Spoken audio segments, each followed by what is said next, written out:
This is Octave Leap. Innovation, regeneration, and human optimization. Welcome to the first Octave Leap Livestream ever. And because it's the first one ever, I've got a whole bunch of new technology that I'm using today. So I'm just gonna check to see everybody's here and you can hear me. I'm nice and loud and I'm coming to you because I've got a lot to talk about and share with you guys today. So let's just make sure everything's working. So just let me know in the comments if you can hear me and this is all coming through nice and clear. I see we have some people. We have a nice contingent from Belgium joining us. So hello from Belgium. Hello to people in Jakarta. It must be the middle of the night for you. That's dedication.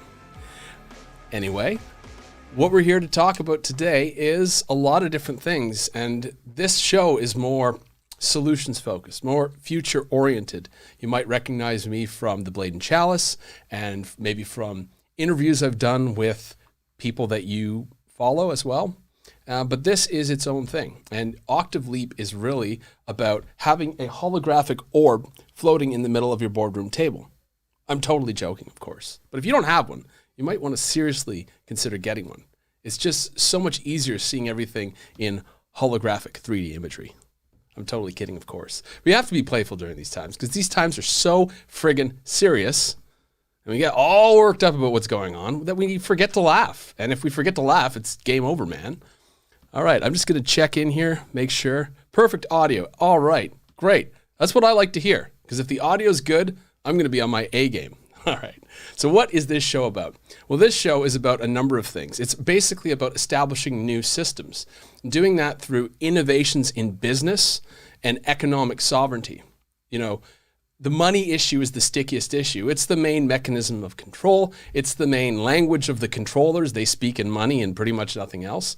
And so if we know how to reclaim this for ourselves, we become much more powerful in our ability to materialize change. And that change could be done just in your personal sphere, or maybe it's done through a business and a sense of purpose in the world. Whatever it is, it's a great feeling to align your livelihood with something that fills you up with passion each day. So that's the innovative business side of things. We're also going to cover earth regeneration. And this actually goes hand in hand with business, because if we're not considering our effect on the larger planet and the organisms that are part of this planet, then whatever we're doing in business isn't enough. And it's not the right way to do it. You know, we've spent so many years just taking because, well, the world's never said anything in return. And we've basically been extracting, and now we're bearing the consequences of that, which is a species that's quite divorced from the natural world. And finally, the last thing we want to touch on in this show is something called human optimization. Now, what is human optimization? Well, I'll tell you what it's not, first of all. And let me just head over here to this. So human optimization is not this. Goldman Sachs asks in a biotech research report, is curing patients a sustainable business model? Now I gotta ask you, what the heck does curing patients have to do with business model?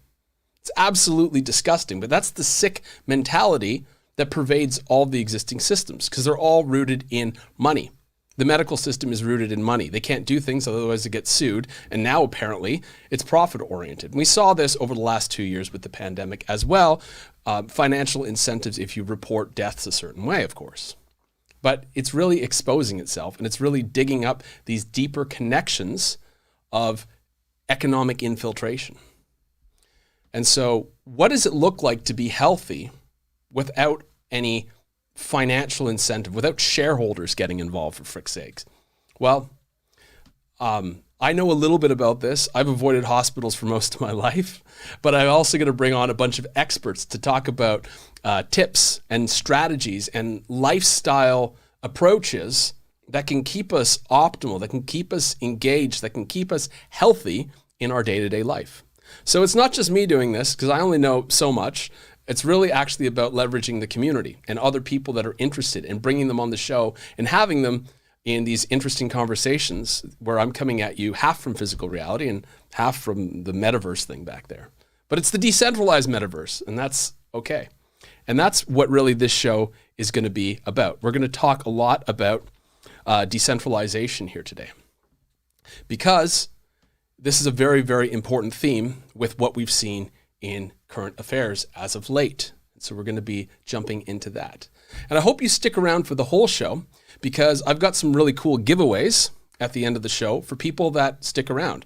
Because another thing that is really cool is we're moving from a proof of work model in blockchain, in real life, to a proof of stake or proof of community, and which means your value is no longer dictated by what you can produce in the world, but by who you hang around, your tribe. And so if you show up and you're part of this community, then I see that as a great reason to give back. And so there's this beautiful exchange that happens. You know, a lot of the stuff I do is to earn a livelihood, but where I can, always want to give back. I always want to make sure that those that want to be supported are supported. And we're going to now jump in and talk about the situation that is unfolding in my home country, a country that many people thought was just about hockey, grizzly bears, and maple syrup. We're seeing a lot more going down there. And I just want to bring your attention to this, not that. I'm going to show you that later. That's pretty funny though.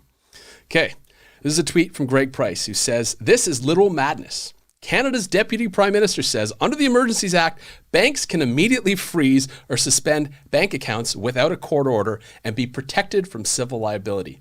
Is this still a free country? Now, just reading that, does that scare you at a deep level? Does that really trigger that survival instinct? Oh my God, I can't have the ability to transact anymore. And then, since the time of this writing, families of protesters and donors have had bank accounts frozen, the police and lawmakers say. So they're making good on this diabolical decision to go ahead and do this. And I want to dig a little bit deeper into this. And you might not follow this immediately, but I'm going to show you what I'm talking about here. So this man, this guy, his name is 6529 because he chooses to be anonymous and represent him by a NFT. But he has something great to say here. There are no other constitutional rights in substance without freedom to transact. And he was going to write this earlier, but I mean, kind of perfect timing, trucker protests, etc., going on in Canada. So he's assuming that we all agree on a few things. People have fundamental rights to speech, assembly, religion, and so on. People are innocent until proven guilty. I don't think you'd argue with that unless you were, a true control freak. The state cannot punish people without due process, which generally means that in a court of law, the state has to prove you have broken some specific law. And he goes on to say, I'm not going to read you the whole thing, but that without the freedom to transact, you have no other constitutional rights. And people look at him strangely, but hear him out on this. The freedom of speech might require such activities as a website, a pamphlet, an advertisement, paying a graphic designer, having an internet connection that you're paying for, because nowadays, most of the discourse happens online. If you run out in the middle of the street, especially if you live in a remote area, you might not have the ability for your free speech to be heard. Next one, freedom of assembly. It might require you taking a train to the capital to assemble. You might have to book a hotel room. You might have to hire a taxi. You might have to get a hot dog, or if you're more namaste, you might have a kombucha or, a bliss ball or something, but you still have to pay for it.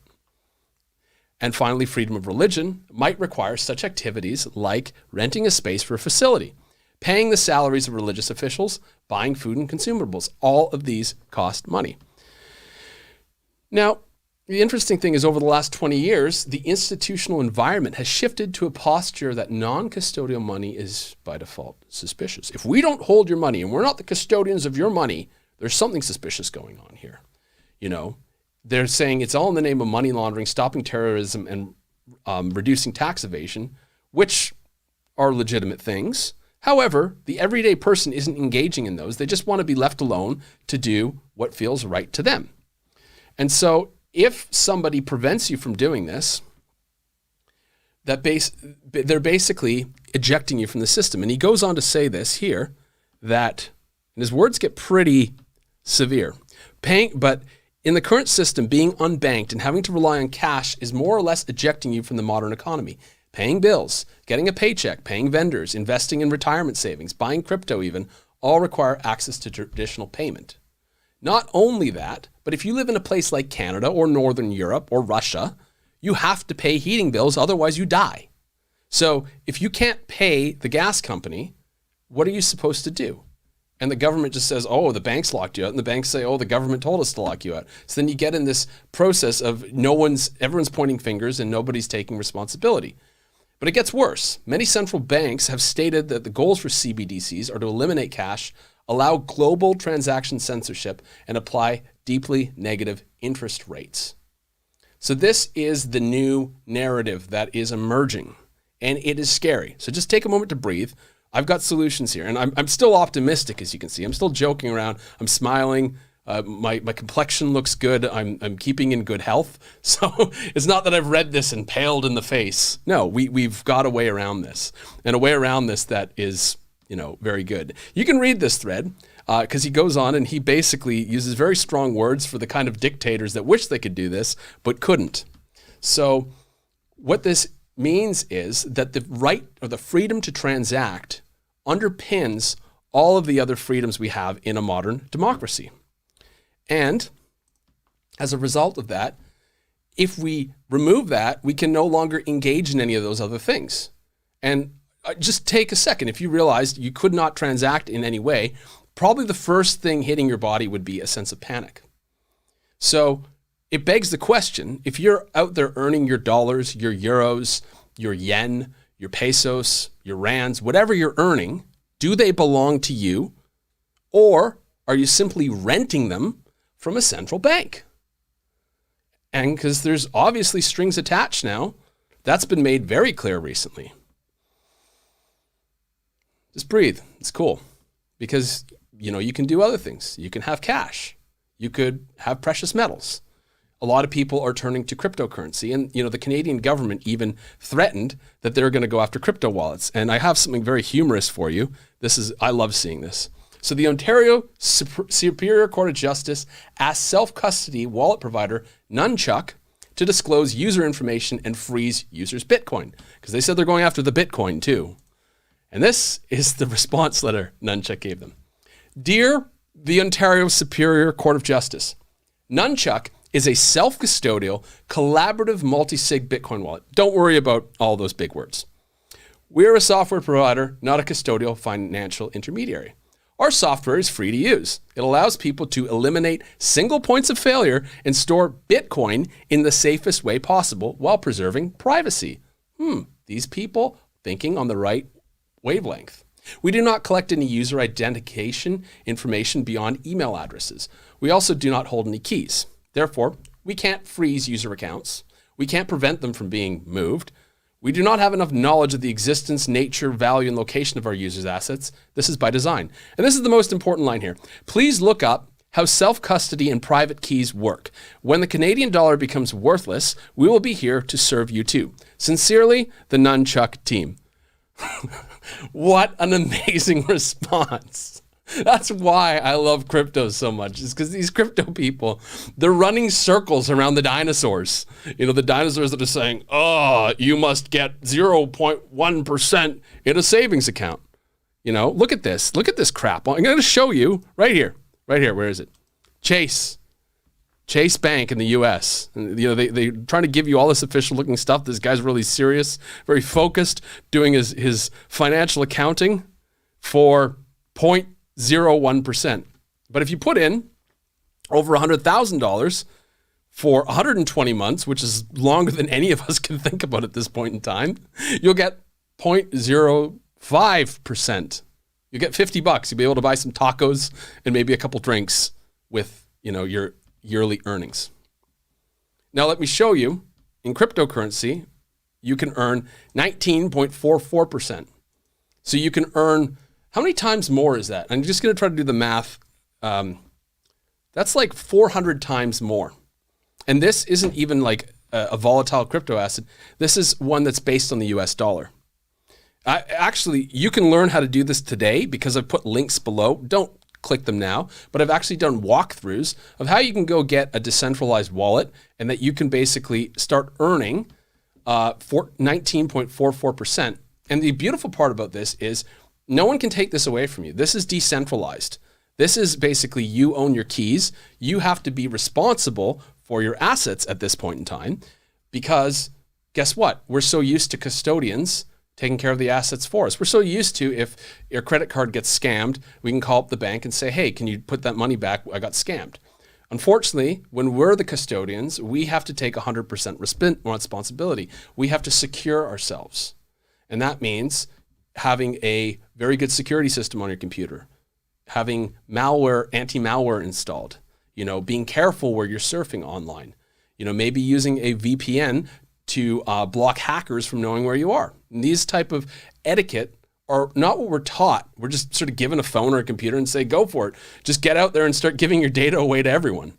We're not actually brought up in a way that says, we have to have hygiene when we're online. We have to behave in a certain way that we behave in the physical world. Yet I think this discussion and this dialogue is coming about more and more. I bring my good friend Martin on to a lot of the stuff I do, because he is somebody who's really leading the charge, and he's really ahead of the curve on reclaiming our digital freedom. Brilliant discussion. And I will be bringing him on this show as well, because he's just an amazing wealth of knowledge when it comes to IT and security. Because let's face it, all of you are tuning in from all over the world, and I'm going to see where you're from here. So I've got people from the UK, Calgary, New Zealand, Liverpool, Belgium. I mean, there's no way we could just agree to gather on a Tuesday if we're all in our homes. No, that's too far away, but we can do it online. And most of us are spending a tremendous amount of time online, because that's where the party's at right now. That's where this Discord is. If I were to turn off my computer, never turn it back on, life is peaceful outside. I live in a little beach town in South Africa. There's not a lot going on here. But I want to be engaged. I want to be part of the action of building this new world. And so learning to exist online and learning how to navigate that and what the parameters around that are very important, including taking custody of our assets, of our cryptocurrency, and being able to manage our own wallets, self-govern them, and earn tremendous amounts of interest. I mean, that 19.44%, that's a very safe way and a very easy way that a beginner could learn in less than an hour of how to do. You just follow my videos below. And they're given, those ones are given freely, by the way. There are more complicated steps. You can expose yourself to other forms of cryptocurrency that are not pegged to the US dollar. But you may not choose to do that when markets are more volatile. It's all up to you, and we'll get into all of this at a later time. I really just want to start the discussion now of people reclaiming their own economic sovereignty. And in many ways, doing things this way is better, because I could send a transaction. I could send, $100,000 worth of UST to somebody in Europe right now, and it would take me 2 seconds and cost me maybe 2 cents. That's it. I mean, I couldn't do that with PayPal. I couldn't do that with Western Union. I couldn't do that with TransferWise even, which, I love for sending money around. So it has great advantages. And many people look at crypto and say, well, Bitcoin's down. Yes, but look at the technology that we're talking about here. We have a technology that can completely reinvent the way that we handle economics and finances. And I mean, even from an institutional perspective, if you can send around transfers at lightning speed of large sums of money without any cost, that's just better business. Who wants to pay fees? Who gets up in the morning and says, yeah, I want to send money slowly and pay tons of fees? Nobody has ever said that in their life, except maybe like the guy who made Western Union. But I'm just being facetious here.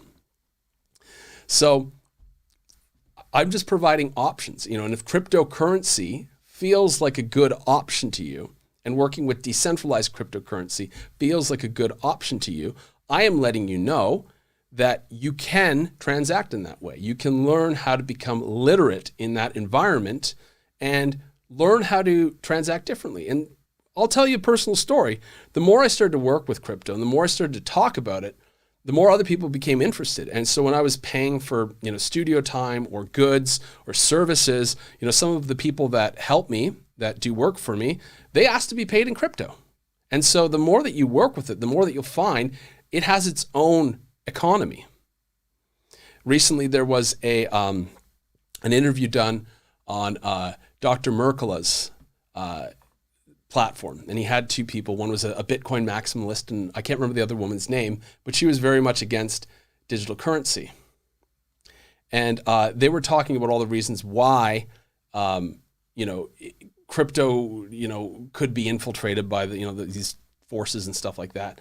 But what they did say, and they didn't really elaborate on, was that in a smaller ecosystem, it could work perfectly fine. It might not work on a global scale yet, but we can work with the people in our own network. And that's where we have to start. We have to think about our network.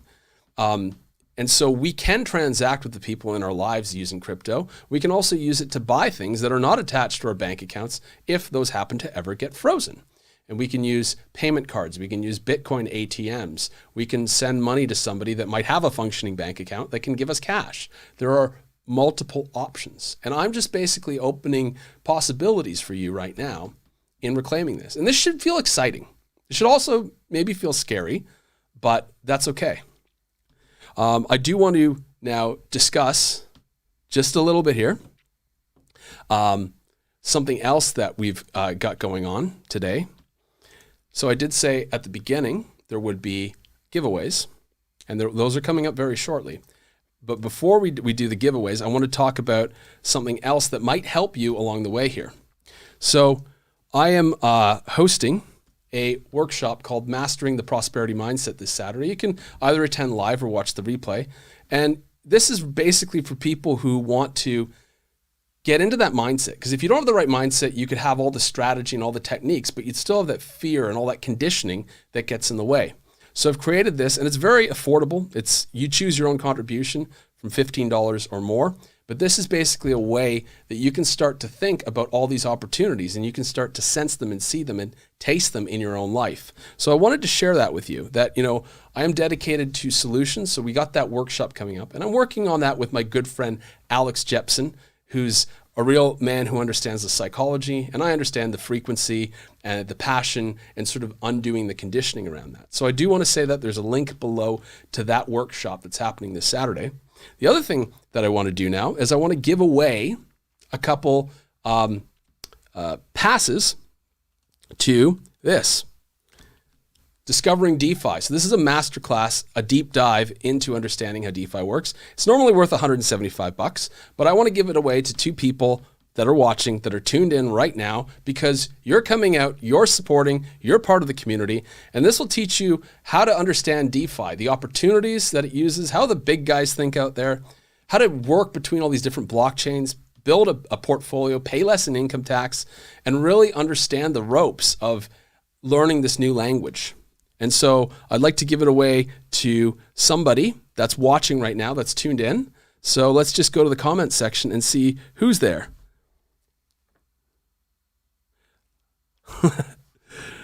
All right, let's see. Anybody want this giveaway? Anybody in the comment section? And I am sorry, I did not remember the woman's name, who is Catherine Austin Fitz. So yes, thank you. All right, Lisa, you win. Lisa Lowy. Just shoot an email to admin@octaveleap.com and we'll get you set up in the course. And whoever, Liani, it will be our other winner. So Liani, basically, and Lisa, you two are the winners. Shoot an email over to admin@octaveleap.com. And, we should be able to tell who you are by your email. Make sure you're subscribed to the show. That's another thing too. So subscribe to the channel, like this show so that YouTube boosts it and does all the algorithmic things in favor of providing more of this. Because we're going to have these discussions essentially every week. And I'm going to not just focus on crypto and money and all this stuff. That's just getting us started at a foundational level on this new frequency. Okay. And so I'm really glad we had a lot of people out today, and I'm really glad to be able to share this with Lisa and Liani. So this really excites me to do this, to be able to give back to people and to build a group of people, to work with a group of people that can build a knowledge of how to operate in this new DeFi financial system. So finally, the next thing I want to talk about here is what's happening in the future with this show. So like I said, we're going to meet once a week. I'm going to be tuning in from this wonderful office. I might find some other locations along the way too. and we're going to be having lots of fun. We're going to be bringing on lots of guests. I've got a few lined up so far, but I'm going to keep those on the DL for now. Next week will probably be me again. And your best way to find out about this show is through the Blade and Chalice for now. So my work with that, or to subscribe to me on YouTube, and you should see when new live streams get posted. But we'll try to keep the same time, Tuesdays, and there'll be lots of exciting giveaways and lots of exciting relevant themes to discuss. So I'm just going to open it up now to basically anybody that has questions or, from the community that wants to chat. I'm all ears to engage in something a little bit more interactive. So it isn't just me bantering, because I see there's quite a few people. We've got a nice active chat happening right now. So if anybody has anything they want to say or any questions, that would be amazing. And if not, that's totally cool too. I also know that there's a bit of a delay between the live stream and when you guys hear it. So when I'm talking and you guys are talking. The other thing too I want to show you is I've got this really cool device so I can play music. Look, I can do like music and stuff. It's pretty awesome. A lot of fun. I got tunes. Yeah, I actually spent the last few weeks building sort of this live streaming studio at home. And Vanessa, my beautiful partner, and even my daughter Phoenix, they got to hang out in here with me and watch the process unfold. So I just want to say thank you so much, everybody, for tuning in. And we do have a question. Dave, do you pay any attention to precious metals as a way to store your money? Personally, I keep my ear to the ground on precious metals because if the right opportunity were to present itself, or let's say gold or silver were to be at the right price and they were to be undervalued, then I would probably go after that. But really, the problem with precious metals is you can't transact online with them. They're big, they're heavy, they're slow to transact with, but definitely they're a major part of different people's holdings. And I think in the future, that more people will be having a diversified sort of set of things. Because look, DeFi and crypto, it's new. We don't really know where it's going. And it is susceptible to some degree of manipulation, especially in the volatile cryptocurrencies, in some of the better pegged stablecoins. And that's why I'm talking about those now, because we're seeing a lot of volatility in the market. Those stablecoins, they're not ideal to stay with the traditional fiat system, but at least they help us have some semblance of stability as we learn more about crypto, as we become more fluent in that language. Okay, so when you talk about the barriers in Canada for buying crypto, could you say any more, please? Yeah, in Canada, for instance, the banks have blocked transfers for 4 years for buying crypto. So if you try to buy it with your Visa card or MasterCard, it's just, they literally freeze your account and you have to phone in and beg them to open it up again. It's absolutely disgusting. But there are brokers such as Paytree or Newton on which you can actually go through that you won't get blocked. Another option is exchanges like Binance. You don't want to keep your money on centralized exchanges for long because those can be frozen, but Binance offers a P2P transaction where they act as escrow. They act as an intermediary to make sure the transaction goes through, but you can basically send somebody an e-transfer or a bank transfer and they send you crypto. And that happens in many countries. So that's my short answer there to that, because I've had to go through this situation myself and it took me a while to figure out something that worked. I do a lot of P2P now. Okay. Mary's asking, what exchanges are DeFi? Well, the DeFi exchanges, you will find them on specific websites and you plug in with your DeFi wallet that usually sits in your browser or it sits on your device, your phone. And so you sort of plug into those. It's not something you sign up for with an email address. It's not something that, I guess there are a few of them you download an app for, but essentially, Binance, KuCoin, FTX, these are the big centralized ones. The decentralized ones are usually blockchain specific. I do cover all that in some of the material, so please stay tuned. I'll talk about all this stuff later, and any suggestions you have would be really awesome. Okay, how can we buy without the massive fees? P2P. You can pretty much get it at the daily exchange rate. So that's why I say it's the good way. Is P2P safe? It's as safe as the people you transact with, or if you're going through an exchange that acts as escrow, it's also safe because the exchange basically holds their crypto until the transaction's done. So they will release the crypto on the seller's behalf, so they can't run away with your money. That's very important because crypto is one of those arenas where the greed kind of kicks in for people and the fear kicks in for people, and they start doing silly things. And so being honest, there are lots of scammers out there in crypto, and you'd have to be savvy to really understand it. Okay, so this has been really cool. We did get a lot of nice comments in here, and thank you so much. I'm just glad this whole live stream came together. I'm glad that lots of people came out and that the tech worked. So I just want to say thank you all so much for being here and being a part of this new experience, and I will see you all next week. This is Octave Leap. Innovation, regeneration, and human optimization.